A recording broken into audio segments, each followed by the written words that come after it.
തെക്ക് വശത്തെ ബെഡ്റൂം ഈ വർഷം ഉപയോഗിക്കാതിരിക്കുക.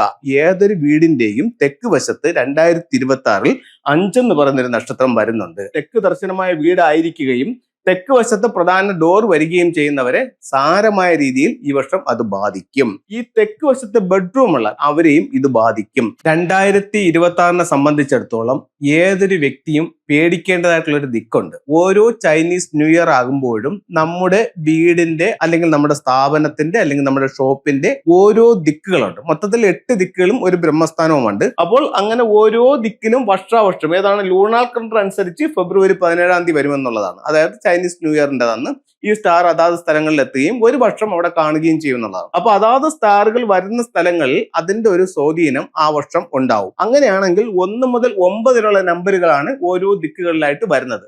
അതിൽ ഏറ്റവും പ്രശ്നകാരിയായി കണക്കാക്കപ്പെടുന്ന നക്ഷത്രം എന്ന് പറയുന്നത് ഫെങ്ഷുയ് പ്രകാരം പറയുകയാണെങ്കിൽ 5 ആണ്. അപ്പൊ 5 എന്ന് പറയുന്ന നക്ഷത്രത്തിന്റെ ഒരു സ്വഭാവം എന്താണെന്ന് ചോദിച്ചു കഴിഞ്ഞാൽ ഇത് ടോട്ടൽ ലോസ്, അതായത് ഇത് എത്തുന്ന സ്ഥലത്ത് അവിടെ നമ്മൾ ഉപയോഗിക്കുമ്പോഴോ നമ്മൾ അവിടെ ഇരിക്കുമ്പോഴോ അല്ലെങ്കിൽ നമ്മുടെ പ്രധാന വാതിൽ അവിടെ വരുമ്പോഴോ ടോട്ടൽ ലോസ് ആണ് നമുക്ക് സംഭവിക്കുന്നത്. അത് ഈ 2026 വരുന്നത് സൗത്തിലാണ്. അപ്പം ഏതൊരു വീടിന്റെയും തെക്ക് വശത്ത് 2026 5 എന്ന് പറയുന്നൊരു നക്ഷത്രം വരുന്നുണ്ട്. അപ്പൊ അതിന്റെ സ്വഭാവം എന്താണ്? ടോട്ടൽ ലോസ് ആണ്. ഒരു വീടിനെ സംബന്ധിച്ചിടത്തോളം തെക്ക് ദർശനമായ വീടായിരിക്കുകയും തെക്ക് വശത്ത് പ്രധാന ഡോർ വരികയും ചെയ്യുന്നവരെ സാരമായ രീതിയിൽ ഈ വർഷം അത് ബാധിക്കും. അതുപോലെ മറ്റൊരു കൂട്ടരെന്ന് പറയുന്നത് ഈ തെക്ക് വശത്തെ ബെഡ്റൂം ഉള്ള, ഇപ്പൊ മറ്റൊരു ഡയറക്ഷനിലാണ് അവിടെ പ്രധാന ഡോർ നിൽക്കുന്നത്, പക്ഷെ അവരുടെ ബെഡ്റൂം നിൽക്കുന്നത് സൗത്തിലാണെങ്കിൽ അവരെയും ഇത് ബാധിക്കും.